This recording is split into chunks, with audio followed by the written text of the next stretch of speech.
안녕하십니까. 세금 전문 닥터북, 저는 닥터 코치 이용입니다. 오늘은 원장님들이 가장 잘 활용하시고 또 가장 효과가 있다라고 생각되는 저희가 이제 카드 관리 중에 관리에 대해서 좀 말씀을 드리겠습니다. 일단 카드 관리를 들어가시기 위해서 올해 장부 거래 관리 클릭하시고 그 다음에 이제 거래 보기를 클릭하시면 위쪽에 이렇게 장부들이 나옵니다. 콤보 박스로. 그러면 이 장부들은 원장님께서 등록하신 내용들이 등록 시간 이제 장부 등록할 때 배우셨겠지만 뭐 카드, 그다음에 홈택스, 카드 여신협회 이런 내용들 초창기에 장부 닥터북을 시작하실 때 등록된 장부들이 다 있어요. 이 중에서 저희가 오늘 공부할 내용은 카드 분류를 어떻게 할 거냐. 그래서 요 선택을 한 겁니다.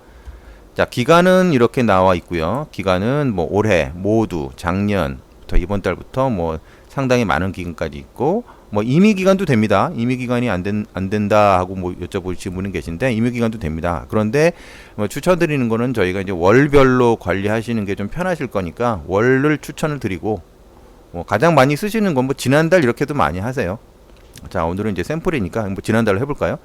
자, 지난달로 한 상태에서 자동 분류 설정 뭐 이제 조금 이따 설명드릴 거고.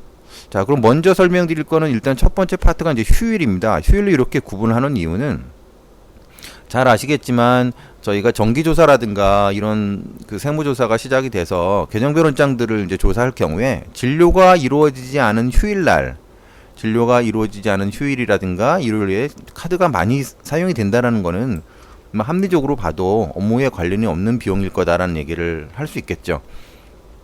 그런데 원장님들 아시겠지만 휴일이나 일요일에 원장님들 세미나 많이 가시거든요. 세미나도 많이 가시기 때문에 그런 내용들을 좀 꼼꼼하게 챙겨 놓으신다면은 그 저희가 적극적으로 소명이 가능할 거라고 판단이 돼서 휴일이라는 챕터를 만든 거고요. 예를 들자면 이렇게 해볼게요.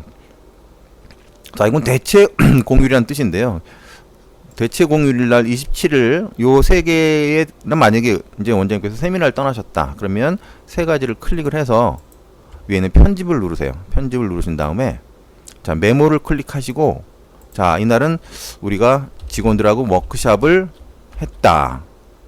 워크샵 참석 이렇게 작성을 하시고 저장을 하시면 워크샵 참석이라고 메모에 나오죠. 자, 이 내용은 나중에 우리가 그 1월 달에 해당되는 휴일의 내용들을 소명할 필요가 있다고 한다면 이제 이렇게 작성을 해서 이제 엑셀로 여기 저장이 되거든요. 즉 가지고 계시면 나중에 소명할 때도 좀 도움이 될 것 같아서 저희가 만들어 드린 겁니다.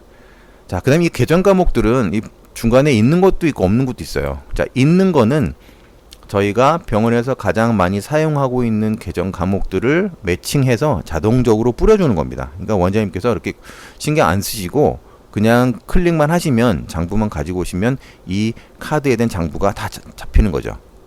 그러면 지금 봤을 때는 이런 계정 과목들이 다 잡혀 있어야 저희가 계정 과목 원장도 볼 수 있고 예상소득세라든가 다 볼 수 있는데 자, 없는 것들이 보이죠, 이렇게. 자, 이런 것들에 대해서 우리가 어떻게 효율적으로 빨리 처리할 수 있는지에 대해서 오늘 설명을 드릴게요. 그러면 이 계정 과목 정리가 모두 돼 있으니까 되지 않은 것만 미분류만 선택해 봅니다. 자, 미분류가 이렇게 있네요. 자, 그러면 이거를 분류를 한꺼번에 해야 되니까 이번에는 가맹점별로 다시 소팅을 해볼게요.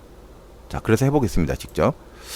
자, 국가대표 파머스토리 마트에서 사용하신 것 같아요. 보통 이런 뭐 파머스토리는 복리후생비가 될 수도 있고 송호품비 될 수 있는데 일단 복리후생비라고 판단을 하고 앞으로 국가대표를 많이 갈 것 같으면 이걸 자동분류로 설정하실 수 있어요. 자동분류. 자, 마우스로 클릭을 하시고 자동분류 설정으로 가십니다. 자, 자동분류 설정 위에다 얹어 놓으시면 이렇게 돼요.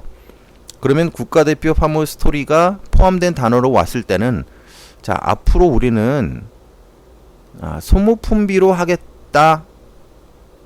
아니면 뭐 복리후생비로 하겠다. 여기 소모품비 있네요. 자, 소모품비로 하겠다라고 하는 거예요.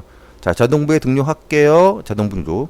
앞으로 클릭을 하면 그냥 자동으로 된다는 얘기죠. 자, 그다음 기존 거래도 또 역시 등록하겠습니다. 요 선택하고요. 자, 그럼 등록이 됐죠. 자, 이런 식으로. 자, 이렇게 되면 지금 빠진 겁니다. 지금 순간적으로 날아갔는데 분류가 됐다는 거죠. 하나만 더 해볼게요. 자, 제과점이네요. 오늘도 미미. 그럼 쉬프트를 누르고 끝까지 가서 잡은 다음에 자, 제과점이네요. 분류하실 때 이 업종란이 있기 때문에 굉장히 쉽게 하실 수 있어요. 이렇게 아이스크림이네요. 자, 아이스크림 복리후생비겠죠. 자, 오늘도 미미를 이렇게 자주 가시는 거 보면 이것도 역시 자동 분류를 하시는 게 좋아요. 자, 자동 분류 설정으로 갑니다. 오늘도 미미가 포함되면 이번에는 복리후생비로 하겠습니다. 복리후생비. 자, 자동 분류 앞으로 할 거고요. 여기 있는 모든 거래도 지금 기존 거래 적용 다 할 거고요. 자, 그리고 나서 닫기 합니다. 그러면 날라가죠. 자, 이런 식으로. 자, 이렇게 돼서 분류를 하시는데 여기 보시면 업종이 나와 있기 때문에 분류하시기가 좋으실 거고, 메모가 있어서 특정 거래, 이 샘플 같은 경우는 특별하게 메모가 필요한 내용은 보이진 않아 보여요. 아, 이거 하나 해볼까요?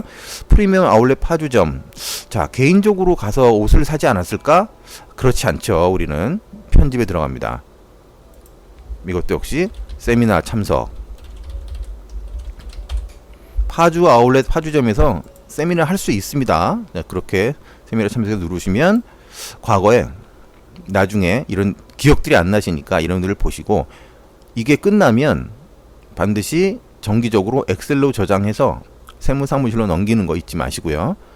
자, 그 다음에 이쪽을 보시면 매출 쪽 말고 우리가 지금 카드니까 지출만 되겠죠. 아까 자동 분류 했던 식으로 자동 분류를 하지 않고 직접 하셔도 됩니다. 숙달돼지 등촌점. 자, 두 개 클릭해서 복리후생비 보이시죠? 복리후생비 이렇게 올리셔도 돼요. 자, 이것도 가능합니다. 아, 그런데 극단적으로 해볼게요. 또 가맹점을 전부 다 이렇게 클릭을 해서, 아니요, 전부 다 해볼게요. 전부 다 해서 이걸 그냥 의약품비로 했어요. 좀 말도 안 되는 구성이죠.